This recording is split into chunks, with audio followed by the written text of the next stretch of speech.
Okay. So who would like to give me a 5-minute overview of how inspections and pre-plans occur in the department? I could do that, Chuck. Can you hear me okay? Yes, I can. All right. We have two systems set up. The pre-fire plans are conducted by the crews on site when they do their pre-fire plan visits. It's a little different and a little bit challenging under the current program that we use. But we're hoping as when we do our annual inspections, we can gather as much intel on pre-fire plans and incorporate it into our inspections. That will be included on the pre-fire plans. And once a year, have our crews go out there and verify the information and changes and get familiar with the building. And that's Okay, so pretty much what we're trying I'm to gonna do. stop you for a second. So when the crews go out to do pre-fire plans, they're just doing a pre-fire plan. All inspections are done by the bureau, or do the companies do life safety code inspections as well?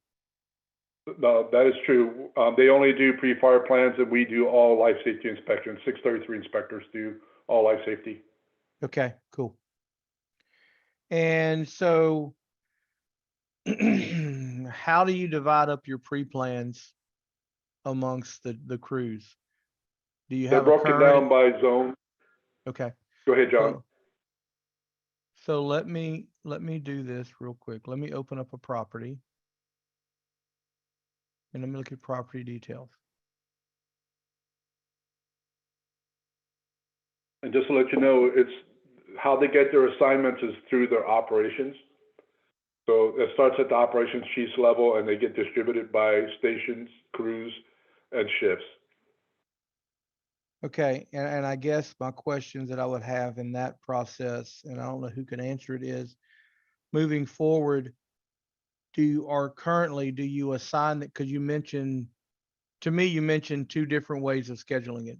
You schedule it by stations, and then you schedule it by crews or apparatus, and then the shift Which is thing is fine. So do they prefer to schedule by the individual company in a station, or is it just the whole station and then the station divides it up, whoever goes and does it? no, it's pre-assigned. Okay, so it's pre-assigned to at the actual apparatus level. Yes, sir. What it is it's signed out to the three shifts by lieutenants, and it's divided that way. And Okay, they do it on their end. So that would be a chief twist question we can ask how he prefers it. okay. Because and one of the things is in our system, we can actually have it to where it could be set to an engine and then it could rotate from A shift to B shift to C shift with that same apparatus each time it goes out to be pre-planned. I would prefer that as a line officer or battalion, so that way every shift is exposed to a different Yes, that's building, why and not we, going to the exact yeah, same building every year. that's why we recommend that is over the period of 3 years, those guys have seen all three of the properties. All shifts have seen the same property. Um, Yes, sir. so another question I have with that is I'm looking at your data and you can see it on the field. So where do they, and this is the data that we got. So I'm trying to figure out, is this the zones you're talking about that they schedule pre-plans by, or is this a different zone, or do you know? Okay, these are the zones of the territory that that is named for where the buildings are located. Okay. So the Largo is a certain area of the villages. Lower Manor is a certain village part of the villages. So those are areas that we look at. We know where that those buildings are located. So Okay. that's our zoning. So is that what they use to schedule pre-plans? Do you know? No, sir, I don't know, but I can tell Okay. you it would be within that zone or that area. So that's part of it. But how they distribute it, I would say yes, because you're not going to have somebody come across another person's territory to go into another person's zone, and Okay. that's broken down by territory. Okay. So this is more like a region, a zone, and then I'm just looking because I'm trying to figure out. So here Can you you, have neighborhoods and then you correct? have districts. So Yes, sir. so what are these districts? Can you tell me what these are by chance? Do you know? Okay, I'm looking at the districts that you're showing. It's kind of like the information might be a little skewed, maybe, but that Okay. district is shown by fire stations. It looks like the Okay. fire district is the station, so that makes sense. Okay. So it looks like they're using just the code here came over instead of the code description. Yes, sir. The Okay. fire district would be the fire station. So, Okay. because we're going through a change in how we do things, but Okay. the box station 40 would be assigned to Laurel Manor. The zone is Laurel Manor. Does that make sense now? Yes, it does. Okay. So Okay. I'm trying to figure out how we'll need to come up with a methodology so that we can make sure we select the correct properties for the correct apparatus, and then we can take that property list of apparatus and divide it into three sections, one for A shift, one for B shift, and one for C shift. So Yes, sir. I think that I would definitely need to talk to whoever schedules pre-plans to I'd like figure to be out a how part of they want that to do that. conversation. Yes, sir. I'd like to be part of that conversation as well when you do. Okay. All right. So now let's shift gears. How are inspections done in the system as far as from your department standpoint? Are inspectors assigned to a person, or are they basically just all assigned and everybody decides to go grab whichever one? Do people have certain zones that they're responsible for those buildings? How do you run your inspection bureau? Right now, we were expecting division of one. Now we have a inspection of four. So we're in a growth pattern right now. So Okay. we're in that state. We're in that situation where we're starting to go towards zones. And right Okay. now, we're going to be breaking down. If we were to go to zones, it would be three different zones. So what are my options right now? Assigned by inspector, assigned by zone.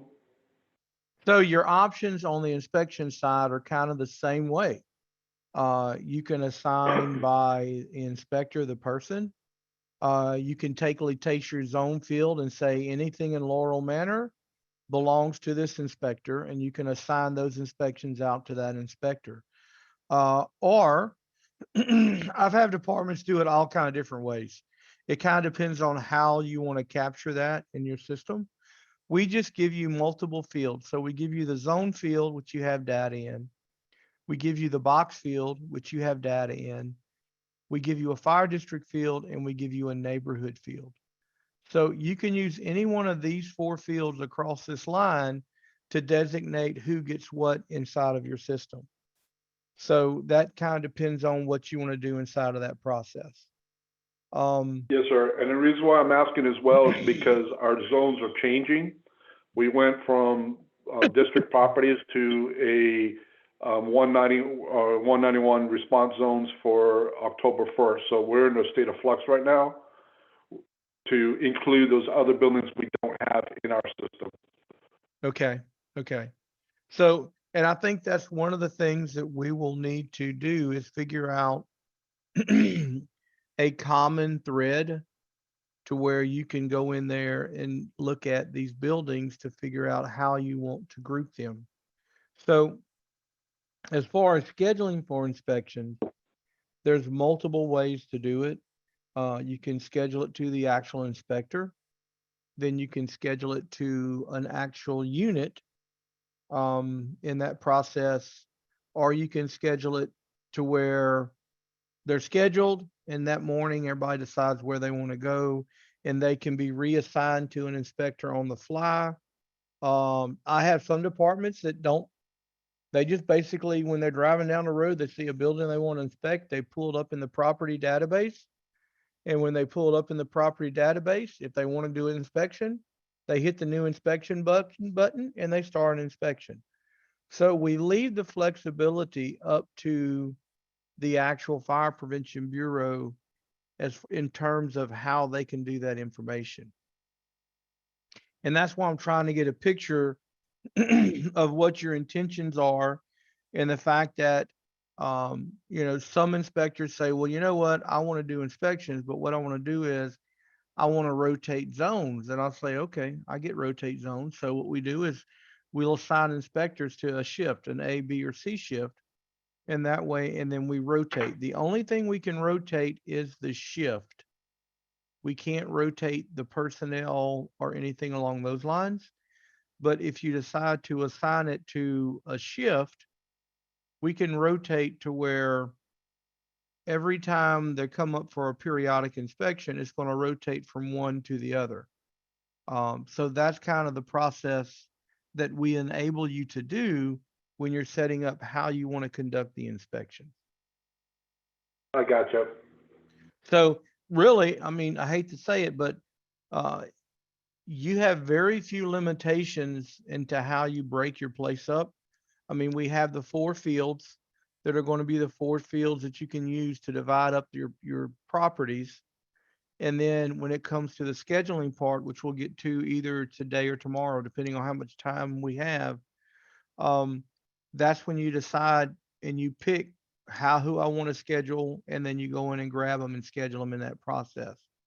So I like that's to kind of have where we do that.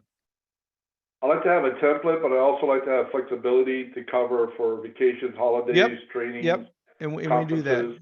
We allow And for I that. kind of like the idea of being able to swap and shift by station, so they get to go to another zone, I guess, periodically to break up the monotony and have another set of eyes to come behind them. Correct. So, and the one thing the guys like about that in some bureaus is you're not getting the same inspector looking at a building every year. You're getting a different inspector with a fresh set of eyes that may catch something that the prior inspector didn't catch.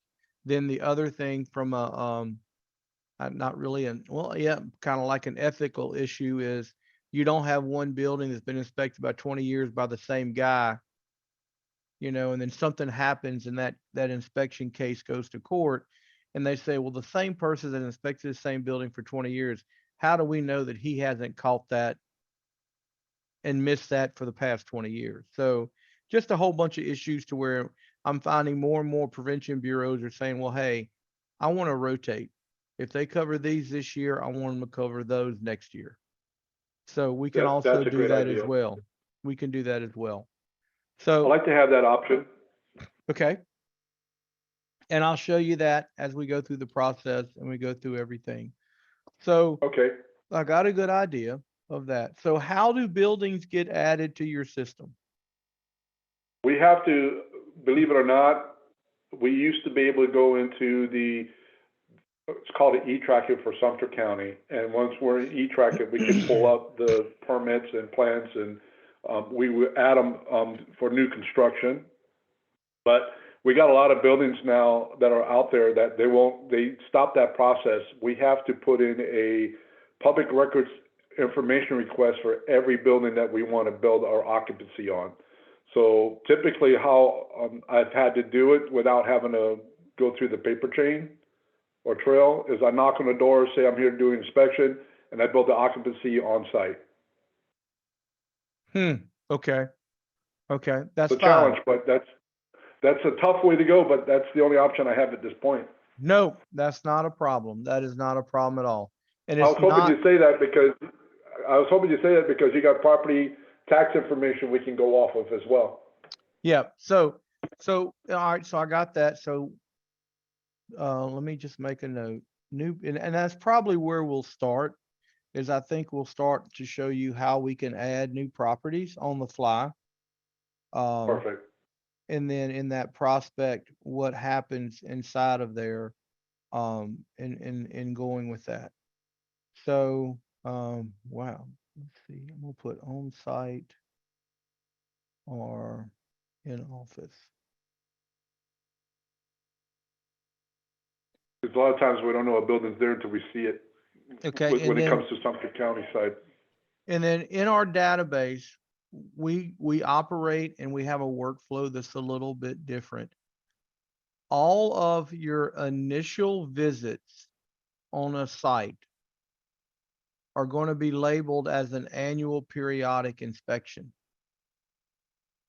If you don't find a violation or there's no violations detected, no deficiencies, and you complete that annual periodic process, we will automatically reschedule the property for the next annual periodic inspection and either rotate the shift or rotate or not rotate the shift. Either way you want to do that. My question to you is there a global frequency of inspections, or are inspection frequencies based upon either a risk assessment, or are they based upon a property type?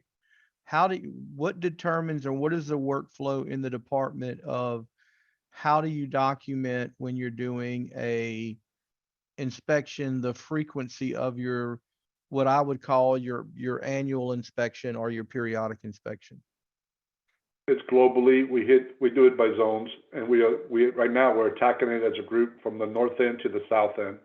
So we Okay, don't have assigned inspectors, to do, assigned sectors right now, because okay, we're in the process of, increasing our team and our equipment and our training. okay. But the So goal is to be able to break it down periodically. The ones who get the priorities are the change of occupancies, and also licensures. So they will call us to schedule a annual inspection, and we go. okay, so you don't have a revolving routine that, for example, No, if so, is that something you would want to do, or do you want to basically wait for that property owner to call you for that annual no. inspection? That was when we didn't have the team in place, but now we have a team in place. I want it to be generated, so we would know. Okay, so And let we me go back show up and, and that's the case, we show up unannounced. yep, that's exactly right. All right, so you have a total of 2,300 properties roughly that require inspections. Um, okay, Some of them do, some of them don't. We're in the process of going through those. okay. So with For example, 2,300, some are let's, restaurants, some are starter shacks. okay, so let's talk about this. So with 2,300 properties and 4 inspectors, do you feel that you could do a periodic or annual inspection on top of any special inspections or re-inspections? Could you knock out 2,300 properties in a 12-month period? No, sir. Okay, I would have to agree with you on that. So my next question would be, is if you wanted to get into a scheduling process, would you consider 18 months or 24 months? I'm not sure of the question because I know we have to touch the building at least once a year for ISO. For pre-plans, right? No, Or for your community risk all- reduction on the inspection, to get full credit for your inspectors, you have to inspect the building once a year. correct. So, and that's kind of where I'm at with this is in most areas, we set pre-plans on a 12-month cycle, and then we set annual periodic inspections on a 12-month cycle. So what I commonly would do is I would have you go in and schedule all of your properties that require an inspection for ISO, and I would schedule them for November 30th of every year. And this is just my best practices. That way, starting January 1 of that year, you're going to see any properties that are scheduled to this year. Plus, if there's anything that we didn't get to last year, it's going to carry over into this year as well. So our goal is to knock them all out by the end of the year. And then they start over the next year. So in that scheduling process, we can help you to not miss a building by auto scheduling the next inspection when you finish the current inspection, if that logic makes sense. It does, sir. Does that take into consideration re-inspections for violations as well? So what happens in that process, and I'm glad you went to that and we'll discuss that. So in that process, we'll take the property, and I'm going to switch over a screen just to kind of show you this. We'll take the property, and in that property, if there are inspections that are out there. So you'll notice that I'm going to show you the color wheel. So a blue inspection is that going to be that first visit. You notice it says annual periodic. And then the green sir. inspection means that on this property here, we did an annual periodic and we found a violation. So it's scheduled as a reinspection. Now, all of the orange ones are special one-time inspections, and those do not count into the reinspection or the annual periodic inspection. Does that logic make sense? It does. What we do in the system is when this property goes through its first inspection and a violation is found, we don't schedule the next year inspection until the violation is cleared out. Perfect. And then once the violation is cleared out, we will schedule the next annual periodic for the next calendar year. So that's kind of our workflow that we like to recommend to departments, that because what it does is it takes the load off of that inspection bureau. You build a property, you schedule the first annual periodic while you're at the property, you do that inspection, everything is fine, you hit save and complete. We're going to schedule the annual periodic for that property the next calendar year or 12 months down the road. And you don't have to go back and reschedule it for next year. We're going to automatically do that until you go in there and say, hey, this property no longer requires an inspection. And then we're not going to do that automatic reloading of that inspection the next year. That makes sense, because I didn't have that options with Firehouse. Yes, you have that option here. We don't want you like in Firehouse, how you had to go reschedule and do all of that and you couldn't flag it out. We're going to do that here. As soon as you mark a property as do not require an inspection and the inspections have been cleared out in the system, we're not going to reschedule it for the next year. If there is a violation, it will still have that reinspection open so that you'll have to go in and actually clear out that violation in that process. So I'm just trying to make sure that the workflow that our system is set up to do for you, the inspector, is something that fits your needs, and I think it does. Chucky? I want to make sure. Yes, Yeah, I want to make sure the workload is realistic.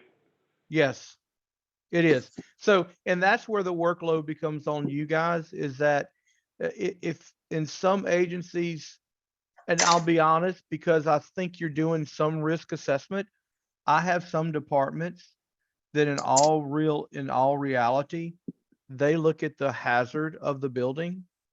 And if it is a maximum or significant hazard, they're going to inspect it every 12 months. Which is true. If it's a moderate, they're going to try to get it in 12 months. And if it's a low hazard, they may get to it if they have enough time. If not, they're going to try to get to it every other year. So, Chucky? yes, go ahead. Yeah, sorry, if I may, I just want to ask a quick question here. We just mentioned that the next annual inspection will be scheduled when the current inspection is completed. I just want to make sure that we're configuring it properly to meet the agency's needs. Yeah. Because we actually have two ways to configure this, and I'm sure we're going to do it according to what they expect. Do we want to have the next annual inspection scheduled automatically 12 months from when the current inspection was completed, or 12 months from when it was originally scheduled? I hadn't got there yet, Benny. You're jumping ahead of me. Sorry. Okay. I'm just taking notes as we go along here. No, I was about to get to that. I'm trying to get them to bite off on the auto scheduling so they don't miss any buildings. Okay. And that was the next thing I was going to get to, Okay, but you're good. Okay, I'm stepping back. Okay. I'll tell you what, you're both good, because you read my mind on that too, because that was one of my thinking process. I was going to ask that question. So thank you, Benny. Well, so I will tell you that this is the way that I have recommended it to so many inspection bureaus. We can do it two ways. If you say we want to do a 12-month inspection, we can do it 12 months from the date that the inspection has been completed. Or we can do it 12 months from the date that the inspection was scheduled to be due for. So, when I say this to most prevention bureaus, they say, well, that makes logical sense. is I tell them to schedule all of their inspections the first time out the box for November 30th of that current year. And the reason for that, I tell Benny and his guys that I want to schedule the 12 months for the date that it was scheduled to be done. That way, every January, you're going to have a list of properties that are going to be popping into your system that are going to be scheduled for an annual periodic that year. But also, let's say you have that property that had a violation and you didn't get to it until January 15th. As soon as you go back to clear that violation, it's going to automatically schedule the annual for November 30th of the same year. So you're getting an annual inspection in each calendar year for ISO purposes. Does that kind of That's make what sense? ISO needs us to do, and that makes sense on the ISO level. And if we schedule it for November 30th, we actually walk on the property January 1st, we don't get it cleared to February, it automatically goes back to November 30th. Correct. Of the due date, whatever the due date is, it takes 12 months from the due date and schedules the next annual. Okay, I need to discuss that with my team, and we'll get back to you on that, unless Okay. we can discuss it right now and move on.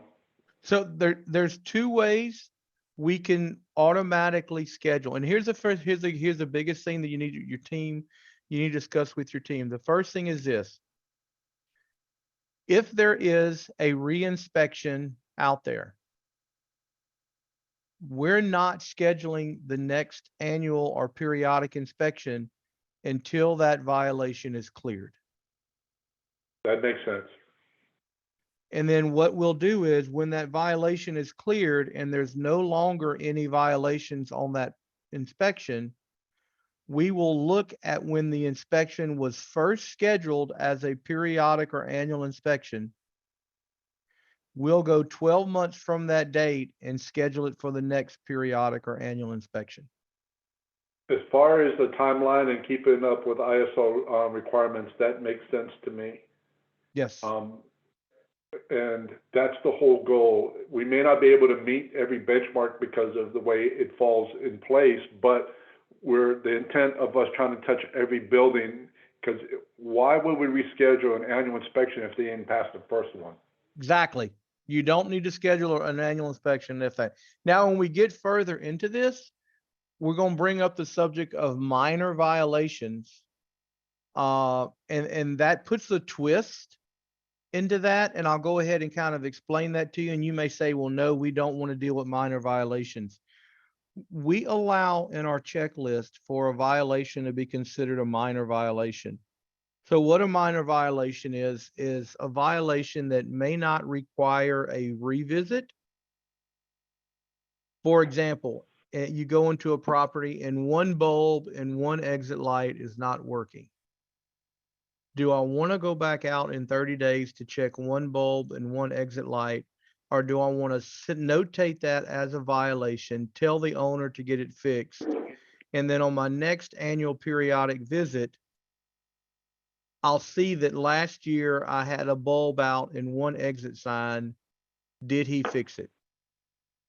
So we allow for the inspectors, and we allow when you develop your inspection checklist to have the feature of what's called a minor violation. And we're going to talk about this later, but the reason why I want to bring it up is if the property has a minor violation and that's the only violation, we're going to schedule that property for the next year with another annual.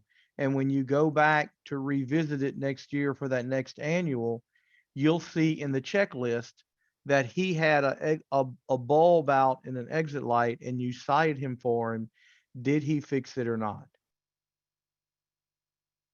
Versus if you say, well, no, I want to make a return visit no matter what the violation is, I want to go back to it, then we don't even turn on the minor violation feature. So every violation from a bulb to whatever it would be, would require a reinspection, and it would flip over to the reinspection section. No, sir, I like to have that option available to my team because I let them use their discretion. And a lot of times, because within the village's district, we have a great rapport with the commercial property managers. They communicate with us through email and photos, so we don't have to physically go back for things like you're talking about. So I would like to leave that minor feature in there, and if they update us, we can go back in there and update it, if that's a possibility. That's correct. You can actually go back into that inspection, show it corrected, and all of that. And that's one of the things that a lot of bureaus like, because in other systems, they were not able to flag that inspection that can hold off and go from there. So that's one other thing. And the thing that our inspectors like about it, if it's somebody you're working with and you got a good rapport and they've in their past history they've always fixed everything, it would still print out on their inspection letter to show that it was a deficiency that you found. The other side of the coin is it will go ahead and schedule that property for the next annual periodic visit 12 months down the road. And when you go back, you can just double check that it was fixed if they didn't email you and said they got it fixed. Yeah, I like that option. Alexander, was that a feature you guys got to use down in Lauderdale?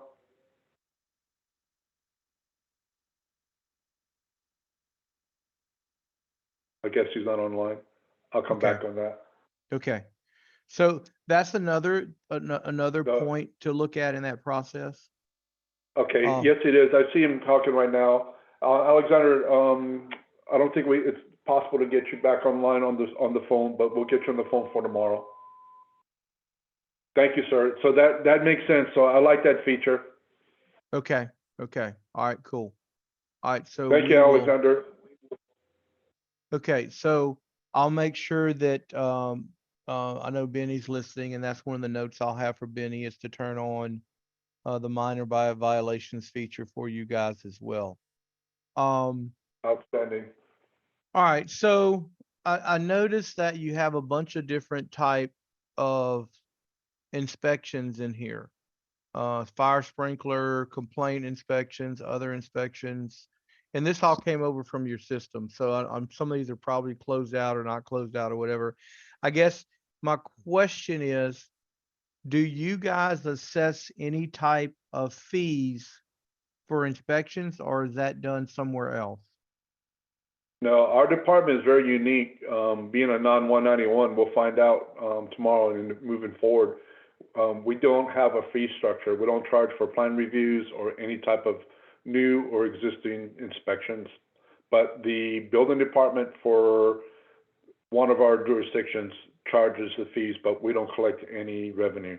Okay, cool. That makes our life a little bit easier. Second question. Because it's hard to bill and collect when you're in 3 counties and 6 municipalities. Yep, I got you.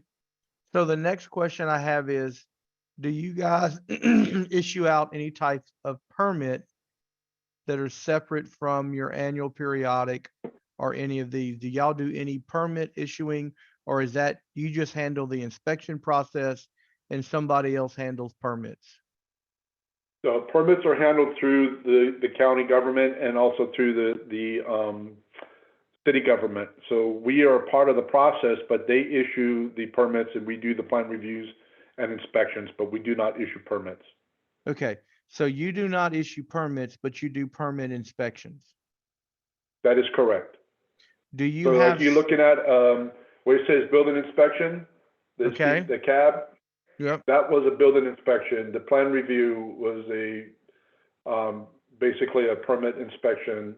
The fire protection system inspection, that was a permit. Alarm system was a permit. Okay. And do so y'all have? If it didn't have an annual on it, it was basically a permit inspection or a complaint. Okay, perfect. So, and that's good to know because we have a way to separate your permit checklist from your inspection checklist, so that if it's scheduled as a permit, if it's scheduled as a permit, we can provide a separate checklist so that when that inspector is going out to do just a permit inspection, for example, the sprinkler system or something like that, the only Yes, sir. items they will find on that checklist will be the items that they need to calculate for that inspection. They won't see everything else that's listed on your annual. And then we can break the types apart between those that are permit inspections and those that are non-permit inspections in that process. You don't have to issue the Perfect. permit, but we can give you a different checklist. And with that being said, do you have different checklists that are used for certain permits versus your annual periodic checklist? No, sir, and that's something that we're looking at because we didn't have that feature before. In the platform we're using now, we're pretty much gonna be close to what Alexander was used to down in Fort Lauderdale area, so we're gonna pretty much mirror what they do. Okay, okay. So I just want to Because make notes. we didn't never had those capabilities to have a checklist. Okay, so we're going to have permit checklist. Let me make a note here. Does that make sense, Alexander? And then we're going to have an annual periodic checklist. Okay. Yeah, we're gonna, thank you, sir. We're gonna try not to reinvent the wheel. So Sure. we're gonna yeah. go with what he's comfortable with, and we're gonna build upon it. And anything we need to add, change, or delete to meet our specific needs, we're gonna go that route. All right. Hey, Benny, are you still with me? Yeah, Chucky. Is there a way, if this other department that their member works from and they have all these checklists in place, can we grab from one agency to another, or do we have to manually create those per department? I would just need an email from the other department confirming their consent, and I'll have it copied. Okay. All right, cool. Thank you. Okay, let me know. I'll figure out who I need to smoosh and dine and wine to get that to happen. You let me know. Yeah. So, I mean, if Just give my warm regards to Chief Jeff Levi, and we'll take it from there. Okay, that works for me. So, and that's one of the things that you can't do it at your level, but if there is another agency and you've mentioned that you want to kind of not reinvent the wheel and that they already have these checklists in place, then, and we can bring them over, it would be easy for us to bring them over to your database. And then you can do exactly like you said, is that you can remove things you don't want to use, add things that maybe they didn't have that you want to add, but you're not having to build it from the ground up. Yes, sir. I'm looking for a template that we can custom. Okay. So shared checklist, and we just need to get an email so that we can copy it over from that department. Okay. Is there anything I need to do on my part?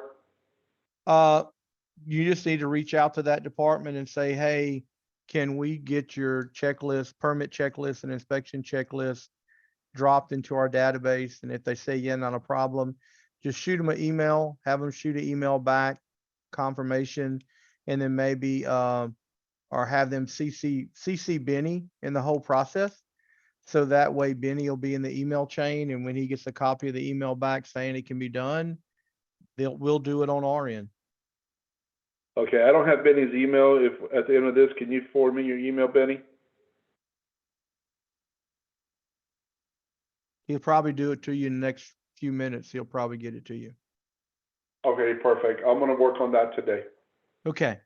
All right. So I think I've got I think I've got a good picture, and I think I got an understanding of your workflow and your process.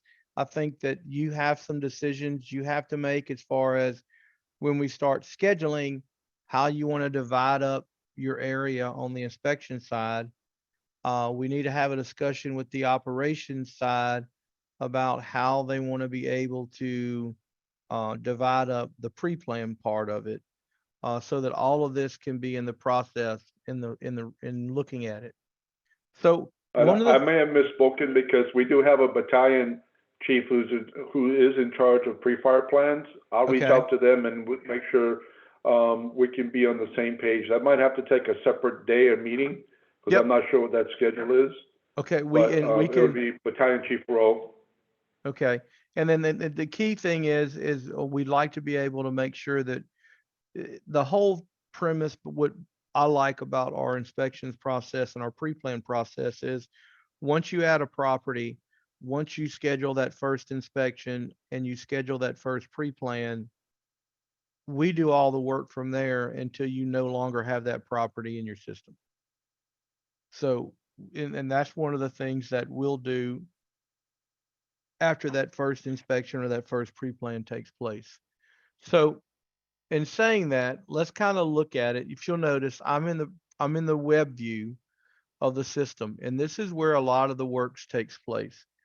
So for example, in the web view of the system, we've got it broken down into 3 different sections. We have the inspection section, which is going to basically show you anything that has a due date that has not been completed. At that point, you can come into the advanced search feature and you can make changes. So if I'm just looking for a certain inspector, I can grab their name. Or if I'm looking for a certain, I don't see it. Benny, we need to add apparatus to their advanced search for pre-plans and inspections, please. Stand by, I'm on I it. got a question. Now you Yes. guys talking about that, the apparatus would work for us because I see sometimes the lieutenants will put their names as inspectors for the pre-fire plans, and it kind of messes us up. So Yes, do they no, have a separate, they'll have a separate box for by apparatus they can follow? right. And I was going to tell you, even with your inspections with your bureau, I'm sure every one of your bureau personnel have a radio number or a car. I Yes, sir, we like do. I like to assign inspections as well as pre-plans by apparatus. That way, if somebody's off on a 4-month sick leave and you don't want to get behind, any other inspector can come in there and do an advanced search, find that unit number for that truck that will schedule those inspections, and he would get their list of properties so he could jump over and help them out. I like that solution, that suggestion. So I was with the city of Norfolk a couple of weeks ago, and they're doing that because it makes sense. If somebody's not there, then somebody else can cover for them. And it's just a matter of using the advanced search feature. So what we're missing is the apparatus. There should be one called apparatus, and Benny's going to have that added. So they would just Perfect. basically come in here and click their apparatus. And if you do a shift, they would click a shift. And then when they hit search, it would only show that. Well, the reason why I show this is if I'm an inspector, I can create this custom advanced search by clicking on the pencil. I can now make that, give it a name, make it a default and save it so that moving forward, every time I open up inspections, it's only going to show me those inspections that are assigned to my apparatus as a default. So I don't have to do the advanced search moving forward. So, and that's one of the features that we have is that you can create a custom search and then make that your default search so that you can use that every time you open the software. Good deal. So it's going to start with showing you a list of the properties. So you'll notice we're going to show you and we're going to color code the property description, the property type, and the address, and then the unit, and then the due date. So if it has a scheduled due date, we're going to give you that due date on that property. Okay. From this screen, we also allow you to do what's called a map view. So if I'm an inspector out in the field and I want to see the map view of the properties that have to be inspected, I could actually see where those properties are that need to be inspected. And then I can zoom in on a certain area and say, okay, well, look, I've got these 4 properties right here together. I'm going to go knock these 4 out and get my annual periodic inspections out of the way. So we allow the inspector to see it in a list view, but they can also see it in a map view. And then by simply Perfect. clicking on the icon, they can click go to inspection and they can document their inspection on that property. So that's one of the ways we allow processes to be done inside of the system. The other option, Question for you. yes, go ahead. Question for you. If the map view is not correct, because like for the map that you just clicked on, the PetSmart, it's actually at the end of the plaza, not up front of the plaza. How can Right, we so- update or correct the map? I'm gonna show you that in a second. So that's a part. Okay. This We can is get all, back, we can come back to that. yep. This is all in the pre-plan part of the drawing. And this is just Okay. showing you a process. So inside of there, you'll be able to fix it. Because one of the things that we do in our system is we schedule pre-plans and inspections separate from each other. But Perfect. every time you do an inspection, you have the capabilities of updating pre-plan information. Every time you do a pre-plan, you have you're updating pre-plan information. So technically, at least twice a year, the pre-plan information for that property is looked at and modified either by the inspector or by the guys doing the pre-plan out in the field. So if one side catches something that the other side may have missed, it helps you with getting and having current data in your system. So Thank you, that's sir. kind of how we do that. Excuse So- me, Chucky. Yes. You don't have to log out and log back in again, but I activated the apparatus in the advanced search. Okay, we'll do that. So the next thing you notice is we have a button called assignment. Now, everybody doesn't have the assignment button, but if you're the director of that bureau, when it comes to doing the assignment button, I can click right here on assignment. And when it changes, it's giving me a list of those that are due for an inspection. And then I can come over here and say, I want to send the Dollar Tree to a station, to a shift, or to an apparatus. And then when I save that, submit that assignment, it actually turns around and schedules it to a person. So if something has been scheduled to a certain apparatus or unit, and that guy goes on sick leave, as the person in charge of inspections, I can go in here and I can click the ones that I want to move. I can put the new apparatus and the new shift, go to the bottom and hit submit, and it moves all of those inspectors' assignments over from unit 1 to unit 4 in the bureau. So Copy you can, that. And Chuck, you were saying about shifts, we can break them down to zones and call them shifts. yes, we can break them down to zones, and we can, what we would do is we would take your inspectors and we would have a shift that they would belong to.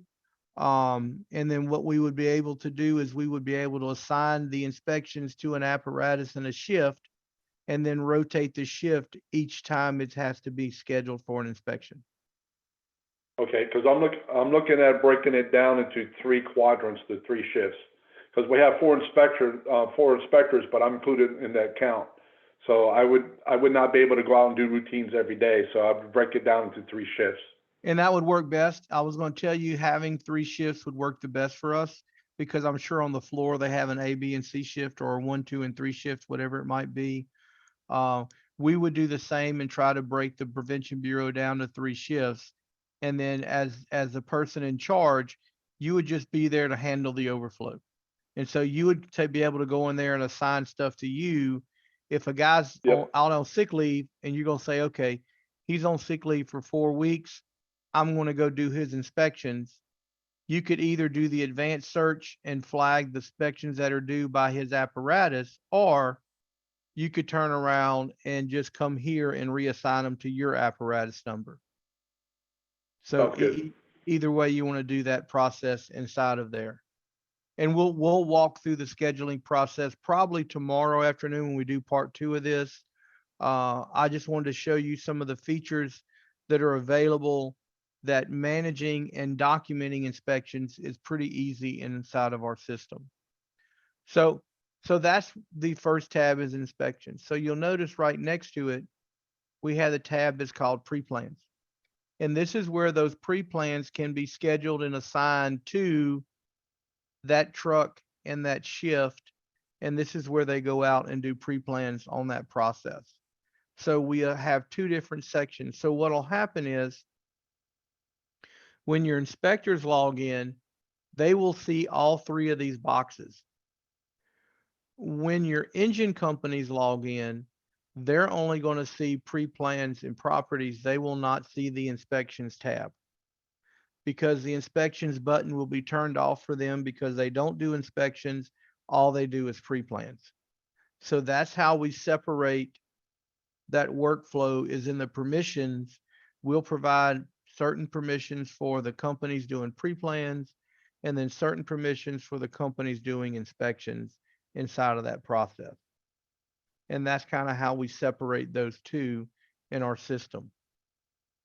So there was a couple of notes I made real early, and we want to talk about this workflow thing.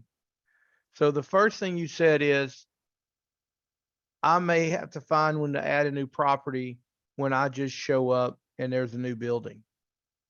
Under the property list, you'll notice that we have a tab right here called New Property. So that you can open up our software, pull up to that location, open up the property list and say, hey, I want to create a new property. And the first thing we're going to ask you for is what is going to be the name of that property. And then once you figure out a name for that property, we're going to automatically assign it a property number. And then as soon as you click a name and click OK, the screen will flash. And what you will see next is basically this screen right here. I'm just going to let this one open up. You're going to see this property detail screen before you see anything else. And it's going to ask you to fill in this information. Now, we're talking about the building name. Is that the same as the name of the business?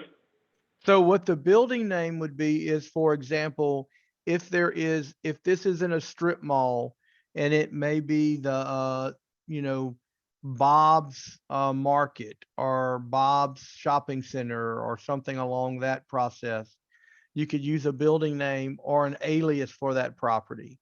This is actually For the us, we name of have, the business. right there. I got you now. I see it now. Thank you, buddy. So we have the name of the business, which actually is right here. And then this, if there's a building name for it. The building name would be Colony Plaza. Exactly. You could do that.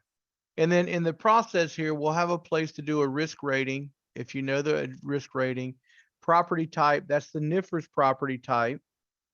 And then you can have a place for property status so that you can enter in and build a list of property status custom to your department.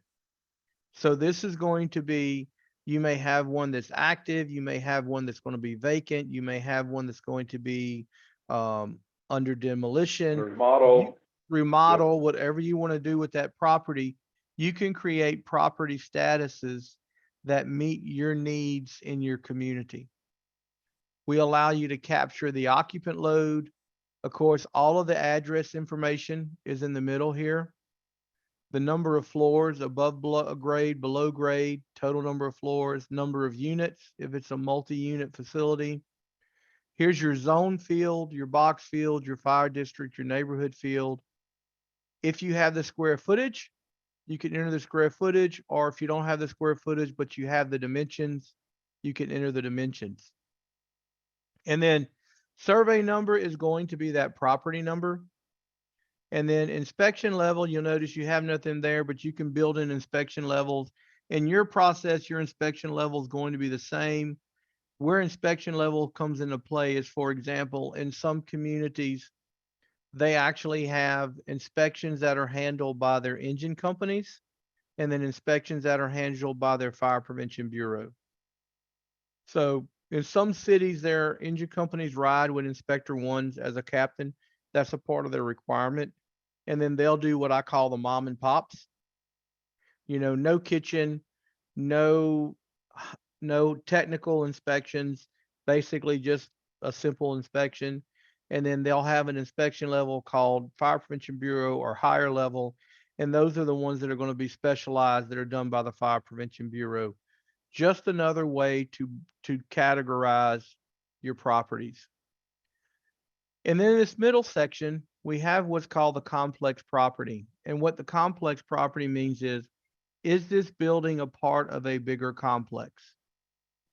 So if it is the complex itself, like this is the shell of that strip mall or that shopping center, I would click yes, this is a complex, and it's going to use that name up here for the complex name.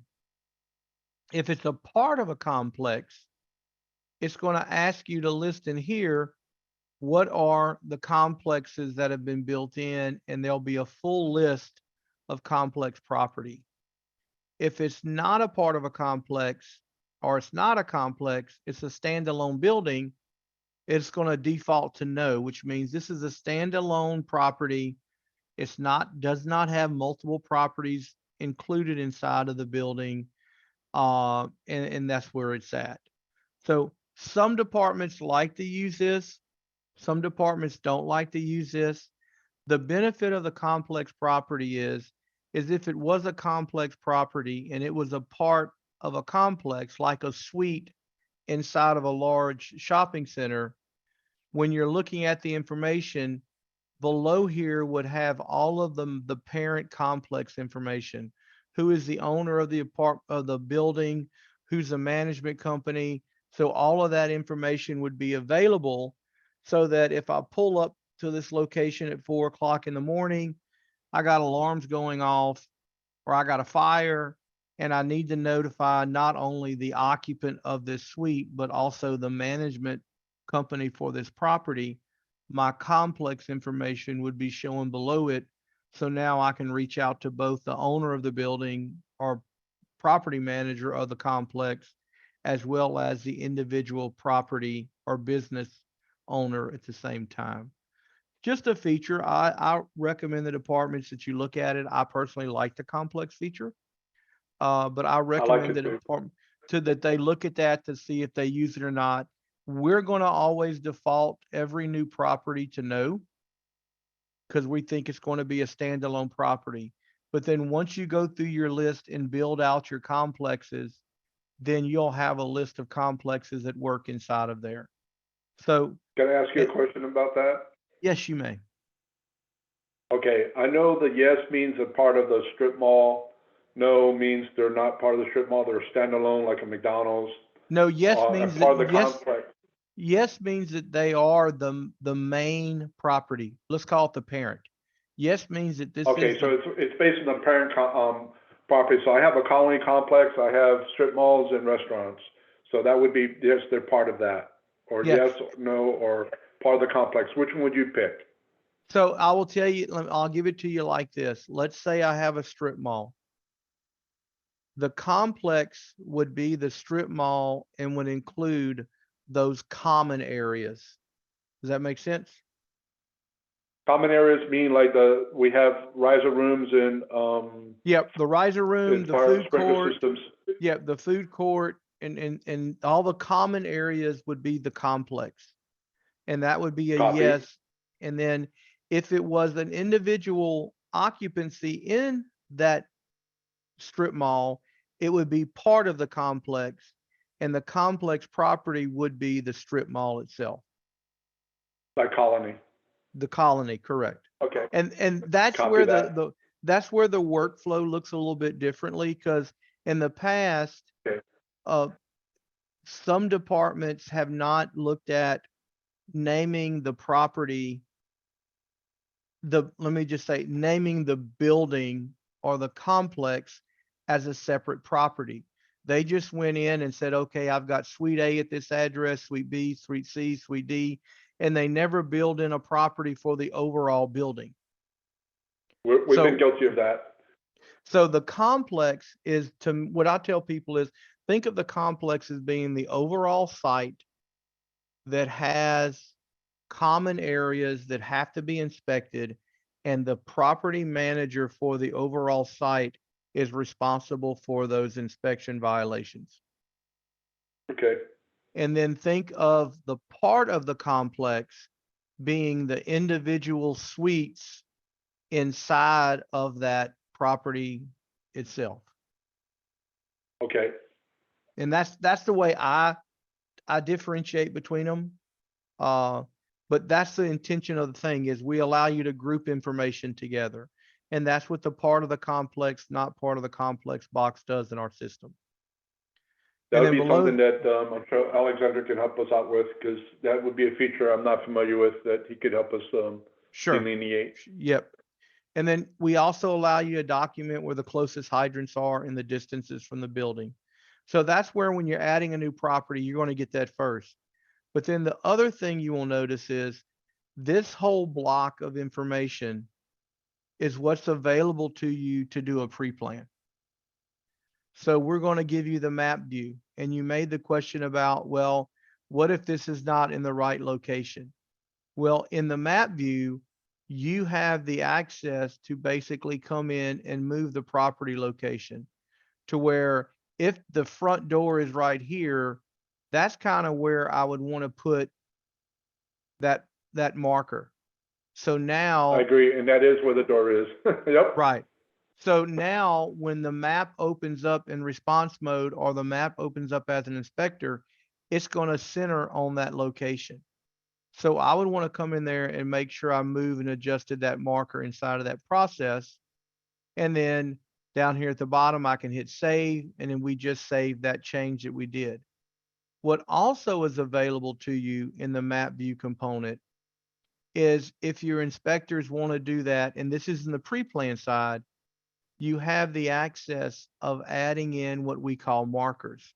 So for example, if I want to come in and put the location of the electrical shutoff, the location of the fire department connection, gas shutoff, any type of hazard, Knox box, all of these markers, as we call them in our system, can be layered on top of this property, and they will stay with that property for the life of the property inside of your system.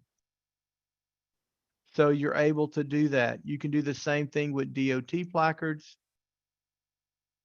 You could do the same thing with a text box or a polygon.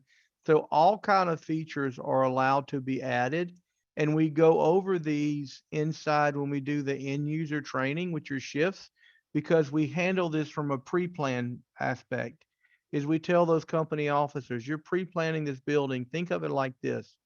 If you're the first truck responding or the second truck responding in, we're going to give you your hydrant locations, but wouldn't it be nice to know where the FDC is located on this building, so that you can look at this map and say, okay, that's where my fire department connection is. Or if I'm the battalion chief and this building is burning, if I knew where the electrical shutoff was, where the gas shutoff was, if there was any items inside of this building that I needed to alert my responders about, that's where we allow you to build in visual cues to provide that information. So for It your also helps the inspector. It also helps the inspector because we have school inspections coming up, and the inspectors are going to be exposed to it for the first time. If Correct. this was built into the process, we can just show where the FTCs, Exactly. hydrants, fire alarm panels, and all that is as well, from a inspection process as well. You are 100% correct. And that's why you'll notice that in the inspection, there's a section called pre-plan when we look at a inspection sheet. And in that process, all of this pre-plan information is available to every inspector to review and update, as well as do the life safety code inspection. So we provide this pre-plan data to both the trucks doing pre-plans and the inspectors doing inspections. You'll also notice that we have your contact information, which is going to have the names of the people for the property. Property details. Will that be ported? Will that be ported over as well, our contact information? So if it did come over, it's probably coming over under this area right here. And the reason for Perfect. that is because we don't know we don't have a way to document these in as primary and second in our system. Okay. I don't know if we can, I'll have to ask Benny, because it looks like you have a drop down for primary and then a drop down for secondary. And I'm wondering if we could take the contact type of primary and put that up here into contact number 1, and the contact type for secondary and put that into contact number 2. I'm Yeah, gonna make a that was note. just a feature that was in ER. If you need to change it for 1, 2, and 3, that would work. Whatever you have in your system, we're not gonna reinvent the wheel. We're just gonna, Sure. Sure. go I'm to your system so that way everybody understands the same terminology, the same, there's no confusion. It's gonna be a while before we can get there, but we wanna do the same thing. I'm gonna We make a wanna be note that consistent. I'm gonna ask Benny and Aaron, our data guy, if that data could be Hey, moved Chucky? over. Hey, Under the additional contacts, could you please open that drop down again of the contact type? I didn't have a chance to glance to see what contact types are on the list. so they have. Hang We on. use that, So we use the engineer, the fire alarm contractors for new construction while it's being done. And the rest are basically routine stuff, like, for example, alarm monitoring company, we haven't updated that in a while, but if we wanted to know who the monitoring company was, that's how we could tell who that person or that, that contact person was. So Okay, so what I'm thinking, Benny, is if we could take the primary, there's one called prime for primary. If we could take the prime contact out of the additional contacts and put it as Yeah. contact number 1 Yeah, and then second for second and owner to owner. and the owner to owner, exactly. Yeah, makes sense. Okay, so Okay, and then the rest. I just want to clarify something very important about the data. John, if you're still on, just correct me if I'm wrong. We got you this data like roughly 6-7 months ago. And I think it was around March, April, and I don't know if or when we're going to get another data dump. So I don't know if or what changes were made to the occupancies over the past 6-7 months, but this is up to date as of roughly 7 months ago. Yeah, the contact information that's in there now in ER is the most recent contact information. So I don't know if there's a chance The for question is, another have you data been dump. making changes in ER in the past 6 months? Only additions like this contact might not be correct until we show up to do our inspection. We verify it and we correct it on site. So if we've been there since then, it would be a change. So yeah, Benny, we need to see about getting that data. I know that John was working on that. Okay. Okay. But I think here's a And mapping. we've been very active. We've been very, very active since March too. So we're going to have a lot of contact information updates. And I think if we can grab those 3 contact types and move them up, that would help them dramatically in that process. Will do. But then again, before I do that, I want to make sure I'm not going to overrun it with fresh data. So I have to see if or what. Well, and I think we're gonna that's the get. thing. I think is when we pull the fresh data in, then I think I know John sent an email. I hadn't heard back from him about when they're going to send him that file. But if, to me, we would do this after we get that fresh data before the go live, just to make sure we have the current data and make that change. I was just kind of pointing out that there could be some mapping and we can move some of the data because they've done a pretty good job with their. Definitely simplify the process for them as far as reading the contacts and accessing the flows. Definitely. Right. Okay, cool. All right. So you'll notice you have the risk assessment, and we talked about it earlier. If you have a way of documenting risk assessments, some departments like to use it, some don't. Attachments. We do. Okay. So in the risk assessment, let's talk about that real quick. You notice we're doing 2 different type of assessments here for you. The first one is the OVAP, which is the fire marshal, or the U.S. Fire Administration process. You'll notice right here, it's broken down into the factors, and it's basically the OVAP score. And then the second one is the Heron risk rating, which only has like 3 questions they ask, a lot more condensed of it. I will tell you that in all the ones I've tried to compare both the OVAP to the Heron, these ratings pretty much run neck and neck.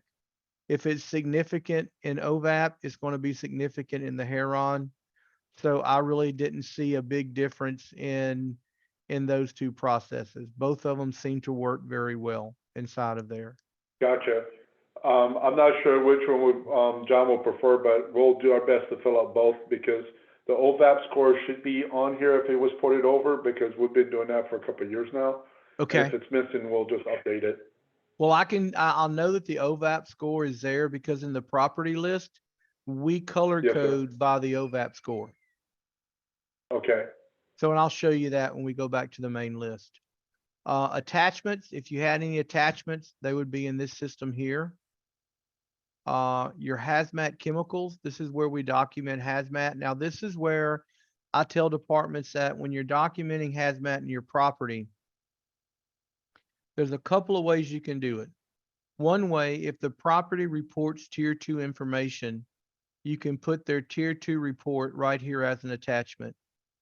And then under the hazmat section, you can go in and add what the worst chemical is in that tier 2 list as a chemical inside of the building. So I could come in here and I can click and say, I want to add chlorine to the building. And I'll come in here, I can use the drop down and I can say I'm looking for chlorine. And basically, if I spell it right, it would give me chlorine and I can click on it. Yeah. And if the property is listed in the Cameo database, we're going to get the UN number and provide it for you. We're going to provide you the CAS number, and then we're going to provide you with the link to the actual Cameo database that shows you the information on the material. So Very nice. we actually bring that in as a link if the chemical is listed in our chemical system in that process. So we do allow for that. And I got to get this out of the way. Let me hide this. We do allow for that link to go there. And so this is where you can add chemicals inside of there. You can add notes and so forth inside of the process.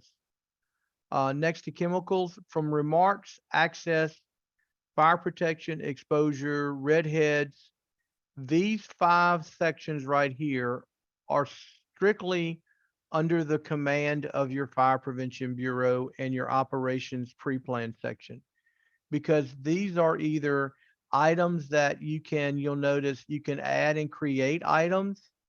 You can delete items. Now, I will tell you, my OCD kicks in, and one of the things that our system doesn't track, and I've asked for that question, and they say, what's the importance? In Louisiana, where I'm from, our inspection code relies upon the year that the building was built. So one of the things we don't track in the property details is the date that the construction was completed. So I'll come in here in all of my systems. I have a field that comes in that I'll add in, and I make it a field that's going to be there forever. Is I'll come in here and I'll say, I want to know construction. If I'll add it into the back, I have one that's called construction completed date. And then they'll be able to put the date that the building was completed in construction. So now as an inspector, I can go look and see when was the building completed so that I can make sure I'm enforcing the right version of the code for that, with their violations and so forth. So it's just one thing that I noticed that our system doesn't have a field to capture under the property details. I keep asking for it. I'm hoping that one day they'll give us a field down here that kind of says construction completed date. My fingers are crossed on that one. Then you have a place to document access information, and you'll notice that we give you a standard starting list. You don't have to use this list. You can add more, you can take away, and I'll show you in the back how you can build this list so that your department can set a list of items that you want to be captured. Then you have your fire protection comments, same thing about the building and so forth. Then you have your exposure processes. And I tell people with the exposure processes is inside of here, if you don't use north, south, east, west, and you use side A, side B, side C, side D, or 1, 2, 3, 4, you can change all of this to match whatever your incident management system uses for documenting your property. And then there's some additional occupancy fields that you can come in and document additional information about the building. Looks like these came out of your emergency reporting software. Yes, So sir. you'll notice there's a whole bunch of notes that came over that you can use in different areas. Oh, and you have a year built. So there you go. You have a year built field. Yep, we have it in ER, so it looks like it carried it over. Right. And then you have the redheads page, which is something that came over from somewhere. I'm not really sure. That sounds interesting. Yeah, kind of. Well, they haven't seen me yet, so from the previous time I ran a demo, I forgot to remove that. Sorry. Okay. All right. So this shouldn't be there. We'll get rid of that. Let me make a note. Or Benny, you got that? Yeah, I'm taking note of that. I'll get rid of it. Sorry. Oh, redheads. That's you. Oh, I that's got it. okay. Yes, yes. I got it. I Yes, got so it. last time I like I it. demoed this for John. I got it. I demonstrating- got it. I was Okay. demonstrating the flexibility to build custom rules Okay. and custom field. And so, yeah, sorry. I I'll like remove that. that. Okay. So we'll Oh, remove that's that. okay. Okay. It's good to know we can add custom fields. Yes, you can. All day long, you can add custom fields. And then we have a permit section, and this is a permit history section. So this is where if you issued permits, you could actually see a track of the permits that were issued. Burn permits, firework permits, but since the county does that, then there's not a lot of value unless the county actually enters them into your system. The And they additional, won't. they won't, exactly. The additional contacts is basically, we talked about that earlier. The inspections is a list of past inspections. So you'll notice that we'll show you what type of inspection it was, the date it was done, who was the person that did it, and the status of it. So this gives you an inspection history. And then once you start entering inspections into our system, by clicking on the hyperlink, it will actually open up that inspection and show you what was captured by that inspector. And then over here, we have the pre-plan history, which shows you who's done the pre-plans on the building when they were done. And then over here, we have the past list of calls to that address. So you'll be able to see the calls that happened at that address throughout the process. And then the one thing that everybody likes about it, and I love about our software, is we give you a visible property log. So every time something was changed, you'll basically be able to document what was changed and who was the person that did it. So if there was a change in address, if there was a change in property address, notice there. And basically what it's noticing is I came in there and I moved the marker. So it's showing that we adjusted the marker with same address, but the address has now been currently documented by the marker because we made a move on it. Can you If show some- by looking at this list who made the changes? Right, action by, it'll have that person name right here, the date and Right now time it they says did it. trainer. Okay. Trainer, that's me. Gotcha. I'm trainer EPR Fireworks. Yeah, yeah. I just dawned it'll- on me when I was asking when action by. Makes sense. Yep. And then, so what's also nice about this is you can come in here and segregate and only look at the action. So if you want to know how many times the property name has changed, I could click on that and this list would only show you the property names for the life of that property. So as all of that information and you start using our system, that property log will start to grow inside of our software. So Now, the property list would be the name of the building and the owner, but what about the change of business? Would that be a different action? no change. So here's a list you could look at. So change of property name is a change of the building, the business itself. Okay, the business name. Okay. This is But when right you here. say, This is the property property name- name. When we say property, we use property to be either the building or the actual occupant. Okay, I got you. I follow your terminology. Right. Property Because I call can it be occupant. right. Occupant or business, or we call it properties. Because Okay. properties can be a space of air, which is a suite inside of a building. A property can be one big building. So we allow you to fluctuate with that process. And then we'll Okay, actually, if you want to know a list of what new properties are and so forth. So you'll notice, primary contact changed, uh, a whole list of things you can find out about it. Or by leaving it empty, it will show you everything that was changed in that property. can you go back to that field you just had on? Yep. The drop-down screen? Yep. Okay, because I'm thinking ahead right now. I'd pull up to a building that we just, territory for the county we just picked up. I would select new property. I would click on that and see Nope. if it was ever entered. No, Well, no, what I would do with that is not building the property, but I could tell whoever did the new property. yes, you could tell who did the new property. Correct. You can Okay, see that's who what I was the was, person that created that property by hitting the new property tab. Yes, you are exactly okay, correct. and then I noticed there's a new inspection tab. Is that where I would build a new property? Right. There on So the new let's go back inspection to that. Let's say this was a new building that you pulled up on and you went in and you filled out all this information out in the parking lot or talking to them. And then you reviewed and you talked to the owner and everything. And now you said, okay, well, I'm going to go ahead and do your first periodic inspection. I would click right here on new inspection. It's going to ask you what type. I would put as an annual periodic. And when you hit create, it would actually open up the inspection screen for you. Okay. So It doesn't you show could, that we did it kind of implies that if we do an annual on a new building, that we got the information when we started it. correct, correct. So the workflow in Okay. that process is if I pull up in the parking lot and I'm sitting here in my properties list and I pull up and this is a brand new building and I know it's not in my system. Well, the first thing I want to do is I would be in the properties list and my workflow should first of all hit advanced search, type in the address and hit search. If there is a property in the system that's already been built by somebody else, it should show up. If there is no property in the system that matches that address, then my next move would be to basically inside of here, click new property and start building that building out.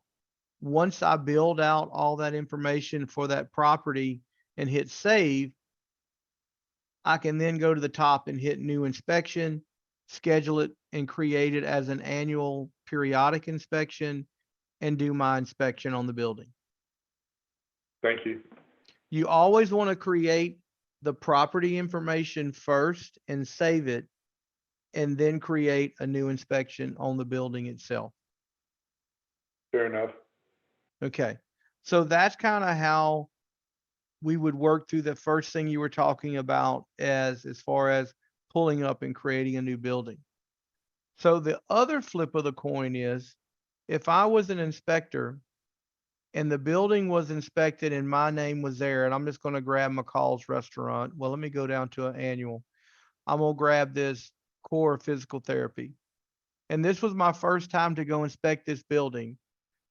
It's going to provide for me all of the information. You'll notice that if I look at the list, I'm going to have inspection details, which is this top section, which is going to tell me what type of inspection it is, and then who was inspector assigned to it. If nobody was assigned, it will be blank.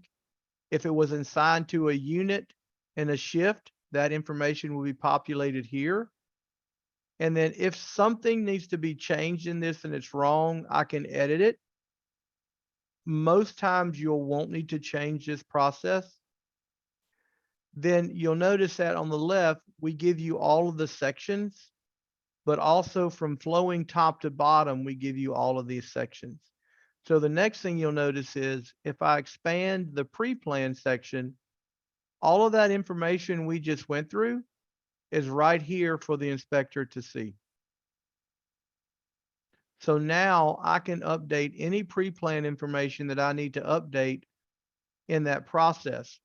My recommendation is, if you'll notice, when I go to do an inspection and the inspection has a pre-plan, also the building also has a pre-plan scheduled, excuse me, the property also has a pre-plan scheduled.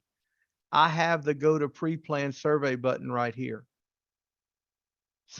So what I can do is is I can click on this, it throws me over to the pre-plan. I can make changes and save that pre-plan. And then once I save the pre-plan, I can flip back to the inspection. And instead of having to go through all of this a second time, all of this will be minimized. And now I see my inspection checklist. So we allow you to schedule them separately. In your scenario, your guys really won't worry about going to the pre-plan because your engine companies are going to do the pre-plan. So your guys would just go into here and say, if there's something that I need to update, like a contact has changed and maybe it hadn't been pre-planned yet, and you're the first one at the building, you can go in there and make that changes. I have some bureaus, and I'm just telling you like what I've run across in this country. I've had some bureaus that say my job is the inspection, not the pre-plan. So I'm not going to look at the pre-plan information at all. That's their They go hand in hand. operation. That's fine.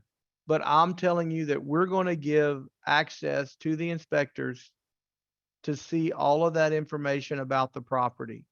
So if something is not correct, so this is a strip mall, and this is basically one location in a strip mall, I can move that to be exactly where it needs to be.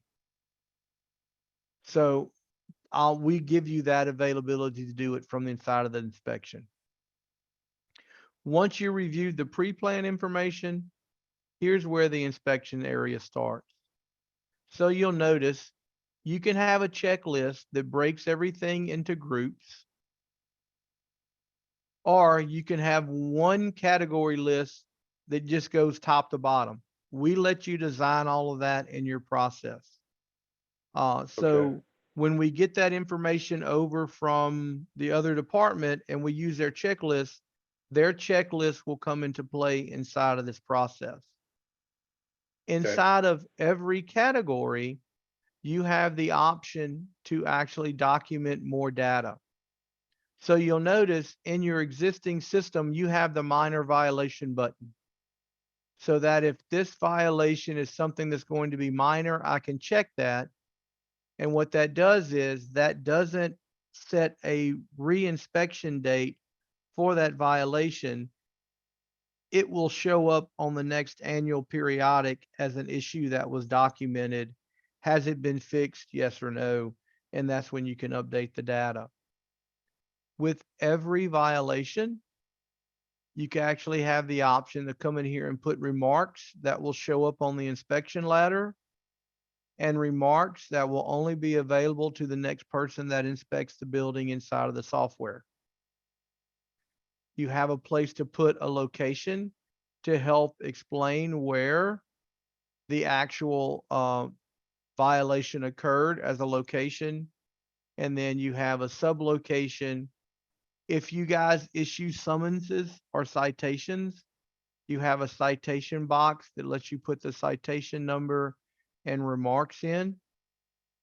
And then if this violation had any type of code reference or what we call compliance information that you added into the checklist, that compliance information would show up in this middle section so that you could see what code is being referenced on this violation. The reason why I say this is when we print the inspection letter for that property owner, they're going to find out what the violation verbiage is right here. They're going to find out what you put as your inspector remarks to educate them. And they're going to see what the compliance information is for that violation, all inside of that violation in letter that they'll receive. So you're talking about citing the actual Florida statute or NFPA code? That's correct. Okay, and is that built into the program? So it depends on what comes over from the other department. Either you can manually enter them or you can do an online code subscription to those if they're available to grab that information. Here's my take on that. You know, any good inspector will tell you that I have codes that I'm going to use all the time. and I don't care if it's the top 50, top 100, top whatever. I will build those violation codes with their compliance stuff into my system. And then for the rest of those 1,000+ codes that I may never use or use once every 5 years, I'll either have them somewhere in the library up here to where I can go to the library and it's a PDF and I can copy and paste, or I'll do an online subscription that when you go to add a manual code, you'll notice that you'll have add manually, add from list. It'll give you a list of your codes that are there. It'll give you a list of the categories in that code set, and then you can add a code. Or over here, if you do an online subscription, there'll be an extra set of buttons that ask you to access whatever online subscription you're doing to add that code. I just We'll have look into found, both options. yeah, I Go just ahead, sir. think that you want to make your violation list that your inspectors are going to use. You want to make it so that it's user friendly on your inspectors. The That's most the part that I was common, gonna say, I'm gonna look at, whatever's the right? most easiest way to make life work. Yep. You may only have 3 groups. This example has about 8 groups or so. You'll make your groups of categories to where they're common sense to your inspection workflow. You'll make the violations inside of those categories that are common sense to the inspection workflow. Those are the things that need to happen inside of that process. The And my other question is, thing, I'll have the availability to build my own or oh, add, yes, delete, indeed. or go Oh, from yes, there. indeed. So I think the Okay. process is Because, that is once we get the information from the other department, tomorrow we'll talk about how do I manage all of this. And we'll work okay, primarily tomorrow in the back office to look at scheduling, managing properties in the back office, and managing your permit and your inspection checklist in the back office. So we'll actually okay, work on building everything out in tomorrow's session. all right, The other thing you'll notice is with every violation, you have a place, if you're using a tablet with a camera, to where you can take pictures of that violation. And by clicking on the icon, it'll allow you to use your camera, and you can flip your camera around to what we call the real world or the wide world, or I don't know what they call it, the world view.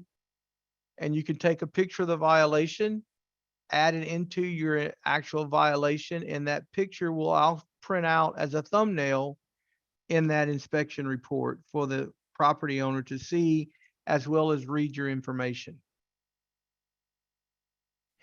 Some of the neat things we do is, let's say that my violation, I'm gonna just come down here to fire extinguishers. Let's say I have some fire extinguishers that are not, I have 2 places to where the fire extinguisher are not installed properly. And I want to designate those as 2 separate violations. We give you what's called the quick duplicate button, so that if I document the first one, I can hit duplicate. And when I hit duplicate, you'll notice now it gave me number 2. So I can have 2 violations based upon 2 different extinguisher locations in the same building.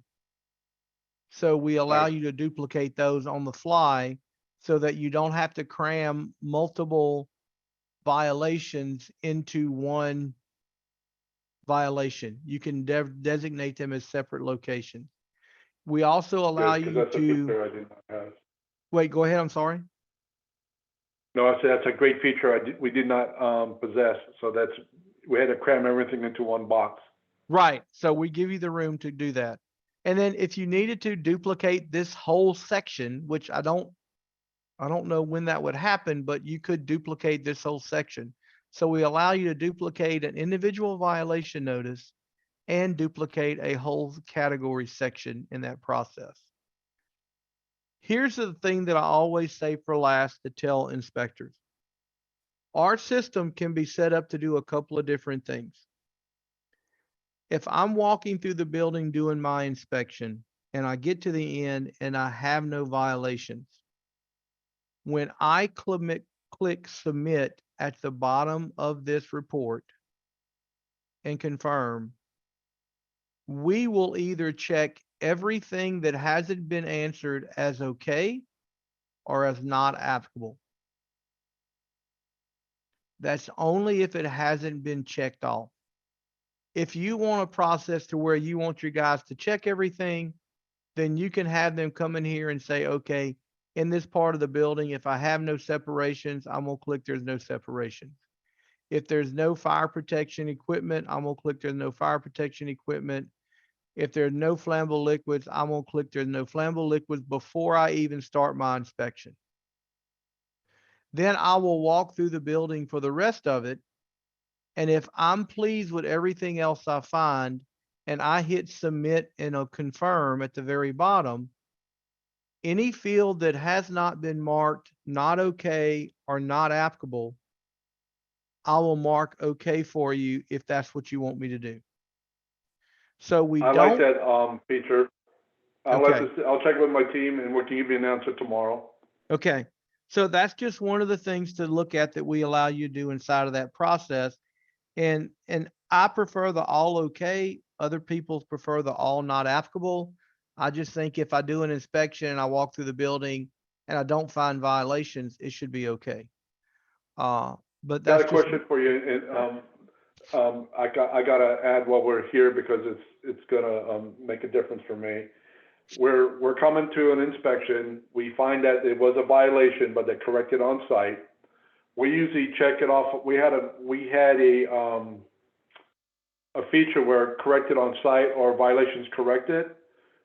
Reason why we say that, if we find somebody that blocks fire extinguishers, we take a picture of it as a violation, they move it, we document it was corrected on site. We want to show that this is a behavior problem, so if we keep coming back every year and finding the same thing, we need to sit down and have them get educated. Is there a possibility we can have that feature in here somewhere, somehow? so I do know that by default in the system, you cannot do a correction until the violation has been saved, and it will create Okay, a reinspection, but that inspector can go right back into that reinspection and do the correction date and who corrected it. okay. So But that I would have do to be know at the end of the inspection? after the inspection has been saved, they can open it as they could open the scheduled reinspection and mark it off as corrected and save, Okay, and it shows that pattern. But I do like that idea, and that's really not a bad idea. And I'm gonna write that up to where if a violation is found, is there a way we could create a section to have it to where you could document violation and then corrected while on site as either a button or a correct. field? So it wouldn't schedule a reinspection, but it does show up in the violation history of that property As a pattern, so we can as show a it's human pattern, behavior we correct? need to correct. And I know Benny's shaking his head in the background because I'm gonna ask him to do something else inside of the violation section, but I like that idea. Because But- they say, why do you fail me? And because I corrected it, and then it's not a fail, it's a violation corrected on site, because we want to show a pattern. Right. And The they, poor maintenance guy is trying to tell everybody that you need to fix this, and then he could show his director and say, look, I've been telling you for years, this is a problem. Fire department gigged us, they corrected us, but now we got this on record that this is an issue. well, and I think the key thing with that is, if there's a way that we could flag something that, and I just put some verbiage down that's like a checkbox that maybe says violation corrected while on site during inspection. And then there's a way that we would flag it as a violation and it wouldn't be trigger a Generate a reinspection, but it would show up in their inspection letter that says, hey, we noticed this issue while we were there, but by the way, you fixed it while we were on site. Correct, and it's kind of like you have your minor box you can check. Right, right. I said that's my Kind line of a of similar thinking. situation, it'll capture the data and the correction and give them the credit. Right, and because it does show the history of it, it just wouldn't show it next year when they came out. It would be more in the violation history. I'm gonna work on that Correct. one. I'll have to figure out how to politely write that so that they won't throw something at me. But I do like that Well, I idea. And appreciate that that's a because very strong, that's well, a, I'll tell you, all of our enhancements come from our customers. Because you tell us what the software needs to do to improve it. And this is a prime example of what we call an enhancement that probably other inspection bureaus all across the country are saying, man, I wish I had this feature, but nobody has asked for it. Or maybe others have asked for it, and now you're another person that asked for it, which moves it higher up on the enhancement list. well, I So, appreciate that because it does help us change behavior. yep, yep. Okay, so once we've gone through that part of the inspection, you also have a violation history. So if there was past violations found, they would be there. It would give you a count of how many visits have happened at this property. Then you have a place for time tracking. If you want to capture time tracking, you can do time tracking in that process. And then in the time tracking, you can add individuals. But I'm not a big fan of this, but if you can, you want to do that. And this is commonly for multiple staff members if multiple people are doing the same inspection. Down here in the section for the emailing of the report, this is where you can That come answers in. I do have a question about that, Chuck. Okay. We have a large facility. I send two inspectors. How can they both get credit for the inspection? Is So that the feature that I would have to use? yes, that's where you do the time tracking feature. Let's say they go to a large facility and one inspector is going to have the violation list. The other inspector is just helping him do the inspection. Then I would put Yes, both of sir. them under the time tracking. Okay, that's the only time I would probably use the time tracking feature because I got to be able to show why I had two people on site. Yep, yep, yep. And I'm gonna show you another place to do tracking as well in that process, as far as that goes.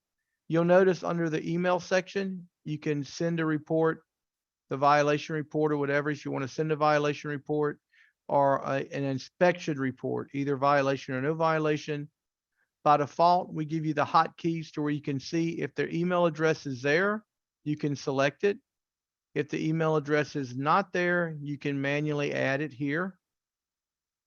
And then over here to the right, you can also add a person in the department. You can add a mailing list if you have a mailing list. And then if you yourself want to get a copy of it, you can click the box in the top. You can add attachments. If attachments were added to it, they'll go there. And then the bottom button for print hard copy is, let's say the person doesn't have an email address and you want to be able to print a hard copy of the report so that you can turn around and snail mail it to them or whatever you may have to do.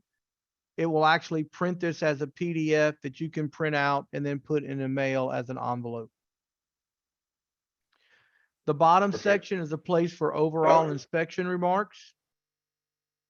Can I ask you a question about the print feature? Yes, yes. How does it default when you hit the print hard copy to a printer? No, it's going to go to Or a when you hit the print PDF. hard copy, you get to select it?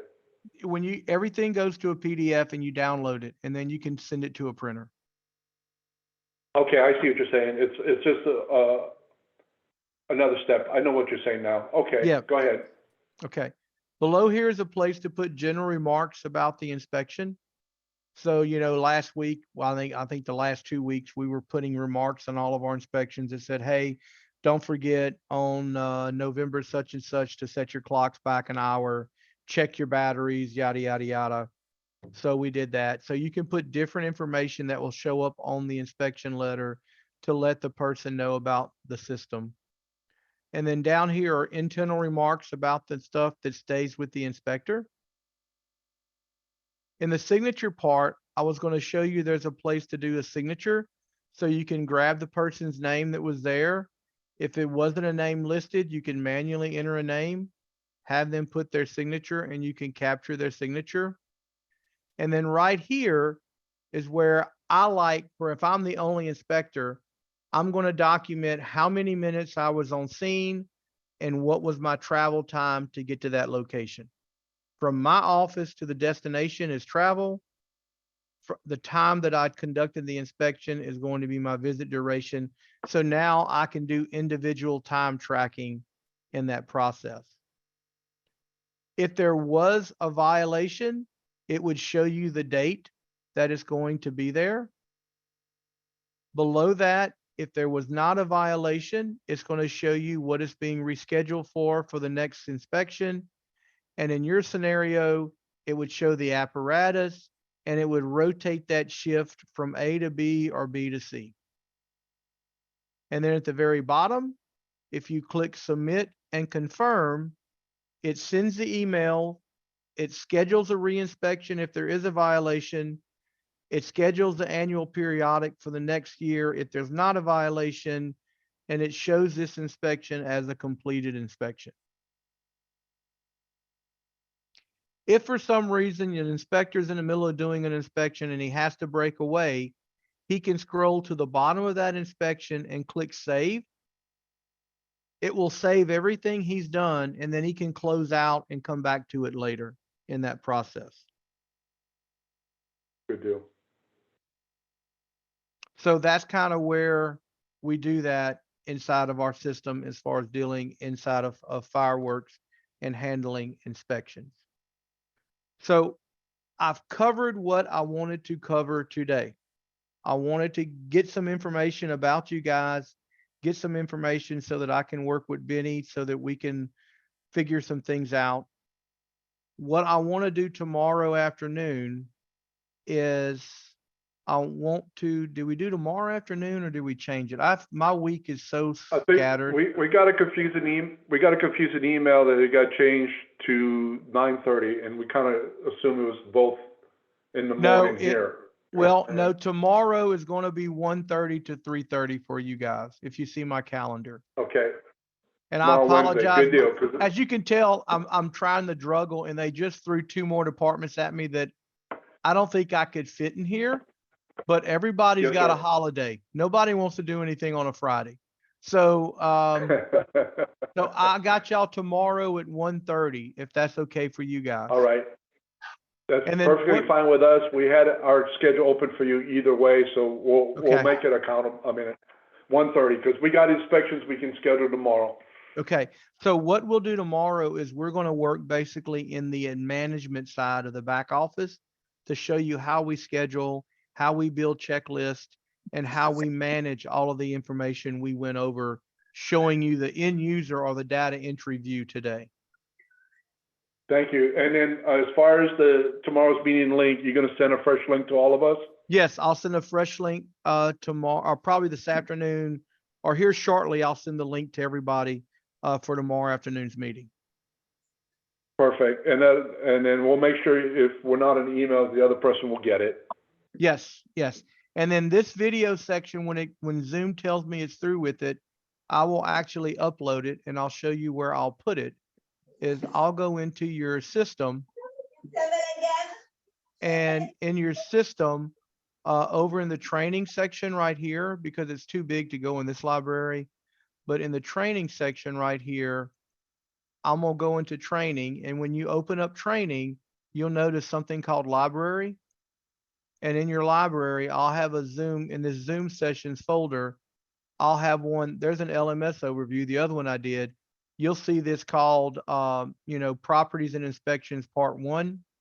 So you'll be able to go back and watch this video. Outstanding. Yep. So that's all I have. Benny, you have anything? Yeah, small request. Considering that tomorrow's topic is administrative setup, going through the codes, how we use the codes and so on, and we want to utilize the codes currently in play in Lauderhill. So if you could please, later on today, already get an email from them saying that we could copy over to you their code list. Now, they have several code lists that they're using, a primary and additional others for outstanding needs. So I need to know if to copy all of them or specific ones. If you get me that email with the instructions before tomorrow, so tomorrow morning before our session, I already have it copied over. I prefer have it ready for you before the session.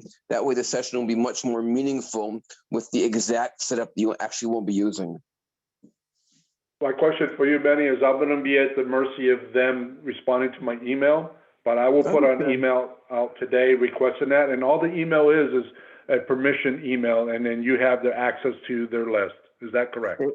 I have access, that's correct. I said we don't want to copy the All we need list is a, that they built on their own without their consent. that's why, Hope that I makes think sense. that's figure out how to word the email.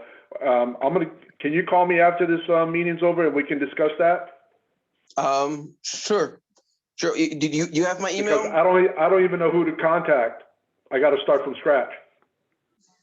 Are you in touch on Lauderhill with anybody? Like, why do you think go for Lauderhill?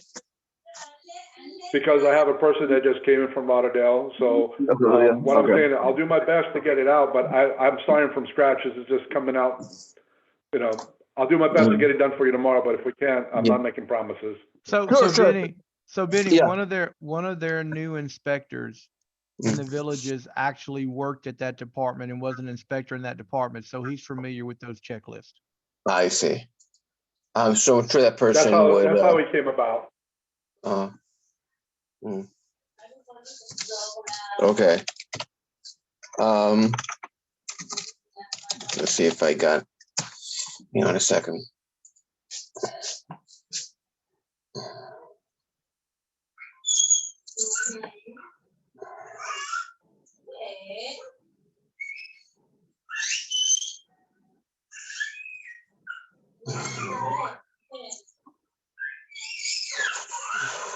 So we're talking about Lauderhill. I assume that your best contacts there would either be Assistant Chief Jeff Levi or Matthew Newman, the fire marshal. Awesome. So I have a Levi and a Newman. That's correct. You don't happen to have their email addresses on file, do you? Actually, I do, but I'm on my phone here. Give me a second. Okay. Hang on a second. Can I'll you copy email me over. that Hang on. information? I just hope this. Well, their contact should be like in the yellow pages, so that shouldn't be a problem. Give me a Sorry, second. my bad. It's Hollywood. Oh, Oh, it's You have it- Hollywood. Hollywood. Okay. So true, they're neighbors of Lauderhill, so that's a whole different story. Yep, that's why I had it mixed up. Okay. Give me a second. You have their contact. So I guess they'd be working with Holly. Well, actually, probably with Maribel. Maribel probably a better contact. Let's see.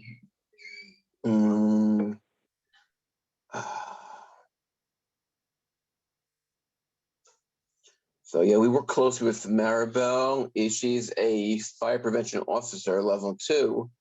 But she is, I think, one of the best contacts we have there. Either that or, yeah, I guess Maribel. And if not, she can definitely direct you to anybody else that can give consent on that. So give me a second here. Give me a second, and I will drop her contact here into the chat.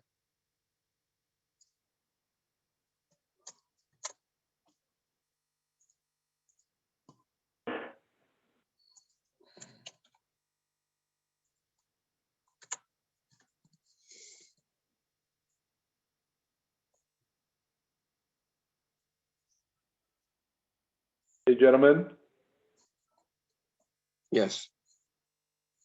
if Lauderdale, or excuse me, Hollywood is not, don't want to, anybody in their sandbox giving their information, you have anybody out there you guys recommend we can contact? Send me the email and I'll work on that this afternoon. Well, so one of your officers came from Hollywood? One of my inspectors. Okay. So I just put the So- contact here in the chat. So copy off from the chat. Okay. I'd be very surprised if they'd be reluctant. If there's any issues, reach out to me. We have multiple departments throughout Florida. Each one works a little differently. But from my understanding, 25% of your team came from Hollywood. So let's start with them. That's why I'm going. And then I'm sorry, I was not looking at the chat. I was looking at my calendar for tomorrow. The information is located where on the chat? If you look at the chat here in the Zoom. Yes, sir. Okay. Right now, all I see is login. Hold on, I'm gonna bring it up. There you go, right there. Okay. See up top, you should have somewhere on your menu bar, you should have the feature called chat. And the chat feature will Oh, give you I this see now. information. I see it now. Okay. Yep, I appreciate that, guys. I'll go ahead and get that information. Yeah, just copy that out, because when we I'll disconnect, reach your out. chat may go away. No, I'm getting ready to screenshot it right now. Okay. And just please make sure that Chucky and I are copied on that email that you send out. Yes. Yep. All I right. have Chuck's Well, email. If you send me yours, I'll CC you. I this just is put in the pretty chat. easy. There it is at the bottom, right there. Benny at EPRSYS.com. Okay. Let me see. No, I didn't get it. Let me go ahead and copy that one too, guys. Let's see, it's Benny. My pen wasn't working, fellas, so I appreciate it. All right, I have it. Appreciate that, and I'll CC you guys on that email. I'll reach out Perfect. to them. Terrific. I'm gonna give her. And I will appreciate connect the- with you I guys appreciate the tomorrow information. afternoon. Yeah, and it gives me time to get it today and tomorrow, get that email, so afternoon will give us a little bit more time. Perfect. Thank you so much. I'm gonna reach out to the, Ms. Medina right now. Okay. Very good. Have a good Y'all day. have a Thank great you, day. gentlemen, for your help, and I'm looking forward to working on your platform. I really am. We will be in touch tomorrow. Thank you, everyone.